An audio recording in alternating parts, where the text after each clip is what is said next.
So at the moment, I'm afraid I'm kind of sick. Last Sunday night, I started to feel some irritation, kind of up at the back at the roof of my mouth, and it continued through the week. And it wasn't enough that I thought it might be a cold coming on, but it didn't really blossom into a full cold, at least not at first.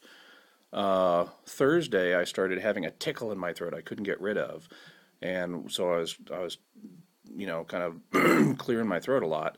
And then last night, it became unmistakable when the back of my tongue started hurting whenever I try to swallow. And so I've got some kind of a virus or something. So today I went out to Henry's, which is a local health food store, and where you get nutritional supplements. And I got some things. I got some zinc lozenges to try to help with my throat. And I also, on the recommendation of the clerk, I got this colloidal silver spray, and I'm a little nervous about that. I don't know if I'm going to actually try that because although I'm sure it would be safe in the quantities I would be using it, I know if you overdose with this stuff, it can turn your skin permanently purple. And while in fact, I'll put up a link to a guy that happened to, and so you can see for yourself. I know there was a red-headed, purple-skinned guy in the Legion of Superheroes comic books. His name was Power Boy, but I don't really want to look like Power Boy, so probably not using that. Um, you may remember last week I got some lavender flower tea at the Middle Eastern market I went to, and today at Henry's I got one of these things that you can use to steep your free form teas not in a bag. And so I made some lavender tea, and it's interesting. It's not sweet at all, but it does have a kind of lavendery flavor, and so it's okay. I'm not really wowed, but then I'm not much of a tea drinker. That you might be surprised at, given that while I was at Henry's, I also bought a whole bunch of different herbal teas, just because I thought they'd be interesting to try.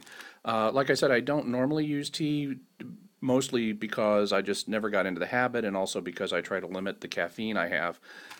But I got some different types of herbal teas: chamomile and cinnamon and dandelion and lemongrass. I love lemongrass soup, so the tea should be interesting to try.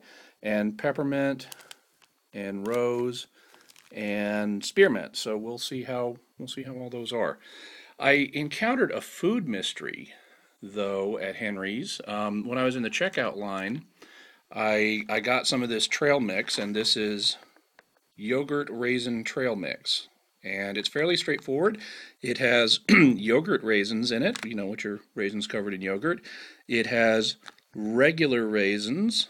It has peanuts and almonds. So it's a basic trail mix, peanuts, almonds, raisins, and then it has the yogurt one. So that's fairly straightforward.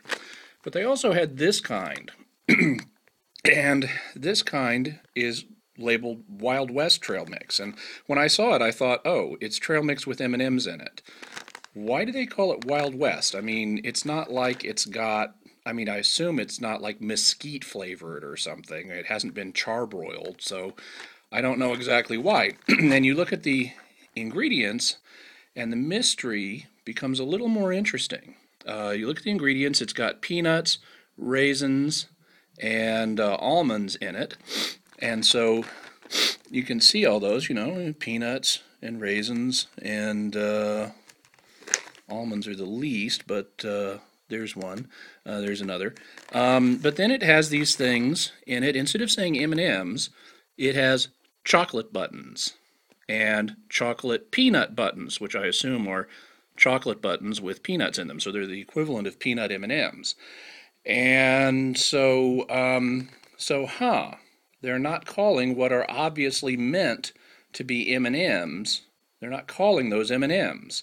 And you look close, there are no M&Ms. The M&M logo is not on them. So they are duping the product. They're doing a knockoff of M&Ms for use in this trail mix, and they're not paying, I don't know, whoever it is, Hershey or Nestle or whatever candy company makes M&Ms.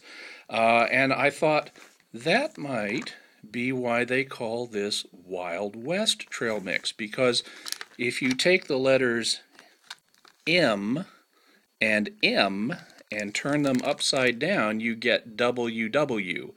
And so that might indeed be why this stuff is called Wild West trail mix, even though it doesn't look especially Wild Westy. It may just be some kind of copyright suit or trade dress suit. A trade dress is the visual equivalent of copyright. If you look like somebody else's product, then they can potentially sue you for what's called trade dress, or the way that you've dressed your product for the market to look like somebody else's product. So it could be that that's the story behind Wild West. At least that's what I would best Wild West trail mix. At least that's what I would bet my money on if I were a betting man. So, one food mystery possibly solved.